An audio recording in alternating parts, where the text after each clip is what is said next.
So for this exercise, you're just going to need your body. I'm also going to use a yoga block in between my legs. If you don't have a yoga block, you can use a cushion, or you can use a Pilates ball, or you don't have to at all. You need to learn that you know your body. If something doesn't feel comfortable or something doesn't feel right, then remove it or change it. So I'm going to come up to a kneeling position. I'm going to pop this yoga block in between my thighs here and gently squeeze. You do not have to do that. You could literally come up without. If you feel like the adductor area is too tight at the moment and too sensitive, then don't add the block or anything in. From here, what I'm going to do is set up and make sure my ribs are stacked over my hips. So I'm going to take a big, deep breath in. Make sure my ribs are stacked over my hips. So what I'm doing there is making sure that I'm not like this, okay, where I'm really flaring my rib cage, which is very common after pregnancy because you've been in that position, and I'm not crunching all the way back, okay? So I'm just making sure that I've got that over my hips. I'm not over gripping here. And then from there, what we're going to do is a side bend.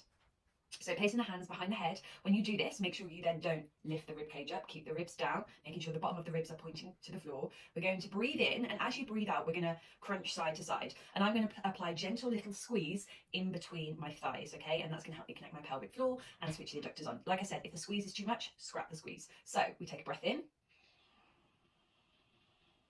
Breathe out. Breathe in.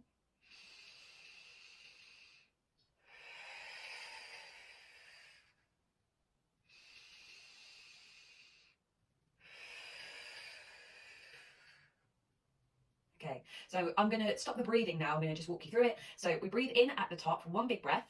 And then as we come to the side, you can squeeze in, or you don't have to. I'm breathing out. And then what I'm trying to do is kind of crunch in half here. Okay, so I'm not leaning over. My hips aren't moving. My hips are staying nice and stable. My glutes are fired, but I'm not clenching them like this. They're just supporting me. And then from there, I'm kind of just really focusing on these lower ribs here, tucking and pushing in. So I'm getting that side bend and that nice crunch-like feeling. And when I'm doing this, feeling a lovely stretch all down the side of my body and my rib cage here. So breathing in. If you want to, if the hands up here is too much, you can pop your hands here to remind you. Crunch to the side, crunch to the side, like so.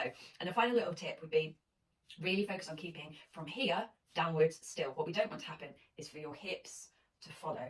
Okay, we don't want this. We want this.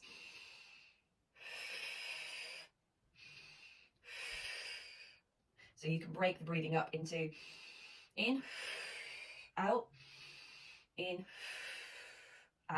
or depending where you are postpartum, you might find that one long breath quite hard. So I would break the breaths up. But that is how we do kneeling side crunches.